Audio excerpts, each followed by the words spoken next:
guys, welcome back to Marketing and Beyond. I'm your host, David Benfield. Our show is brought to you by Daily Ad Brief. On our show today, we have all the way up north in Pittsburgh, Pennsylvania, is Luke Mohamed with Pittsburgh Penguins. Oh my God, we got a guy with the Penguins on the show. Luke, how you doing today, man? David, I'm great. How are you?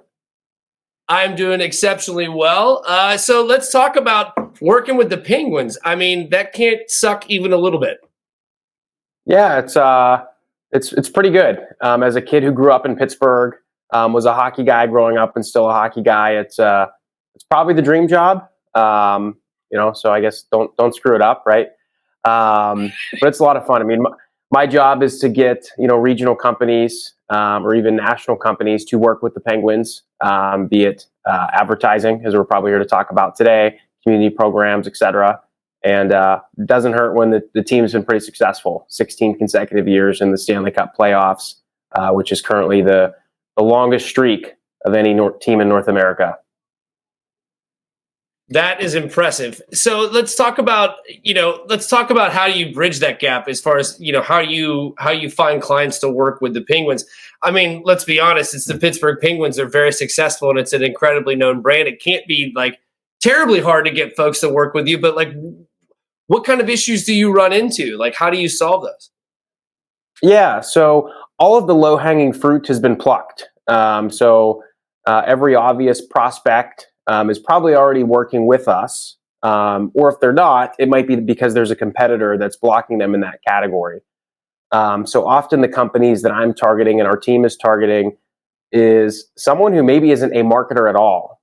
And their first conversation with us might include something like, we love the Penguins, we love hockey, but we don't even have a marketing department. Why would we become a corporate partner?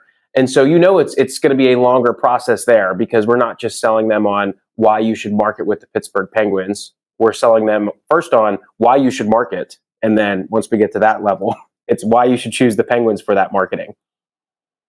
That's excellent. So let's talk about some of the innovative stuff that you guys could do, in advertising with hockey, because it's not. It's much more complicated and far more cool than just a billboard up there, right? You guys get to do all kinds of cool things with someone's brand. Yeah, and usually one of our, if someone compares us to a billboard, for example, never in my life have I seen someone with billboard tattooed to their arm. They don't name their pet after their favorite billboard. But yet people will tell me that the middle name of their child is Sidney, after Sidney Crosby, one of our star players. They'll schedule their lives around our games. And, whereas most billboards or often out-of-home advertising is almost a little more intrusive, right? We're trying to find you on a bus or in traffic and, get your share of voice there. Whereas us, we're meeting the client where they want to be. Generally, if they're watching a Pittsburgh Penguins game, it's because they want to be there. They're excited about it. They're thrilled about it. And what better time to market than to capture your potential audience when they're in a good mood, right? They're enjoying themselves. Yeah, that's super cool. Yeah, I haven't had a lot of opportunities to go see a lot of NHL games, but I have been to a couple playoff games, and the experience is second to none. For the folks watching this who are stuck to football, baseball, and basketball, man, you got to get out to hockey. It is a really cool experience. So let's talk about a little bit of prognostication, right? Let's go into the future. So what are you guys doing at the Pittsburgh Penguins to prepare for it? And what are you guys changing as far as your marketing strategies or what you're going to offer here in the future as things are changing? Yeah, so, traditionally, and this might be if you go back 5, 10, 15 years, a lot of the marketing was focused on who was in your building.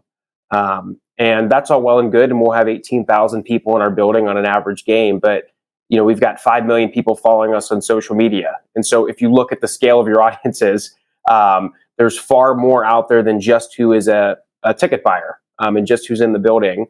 The challenge there is those are people all over the globe.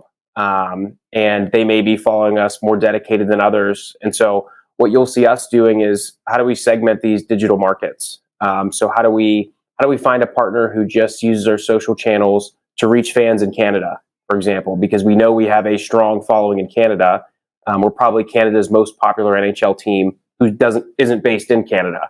And having some historic Canadians in our franchise history certainly helps. So that's one of the ways you'll see us trying to think a little differently and be smarter about the advertising plays we take to partners and potential partners. Very cool. Right on. Well, Luke, that's going to do it for us today. We've run out of time. I could sit here and talk to you about sports stuff and everything else all day, but I got to move on, man. So thank you very much for showing up today and spending some time with us. Yeah, thanks, David. So, guys, if you'd like to learn more, you can head to dailyadbrief.com. There you can find all sorts of information that'll help make you a fantastic marketer yourself. So until next time, we will see you then. I'm David Benfield. Have a great day.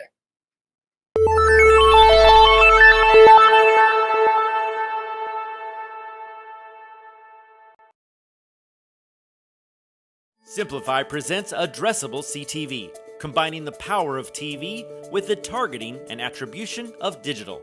Simplify's Addressable CTV delivers massive reach with the ability to scale without sacrificing precision.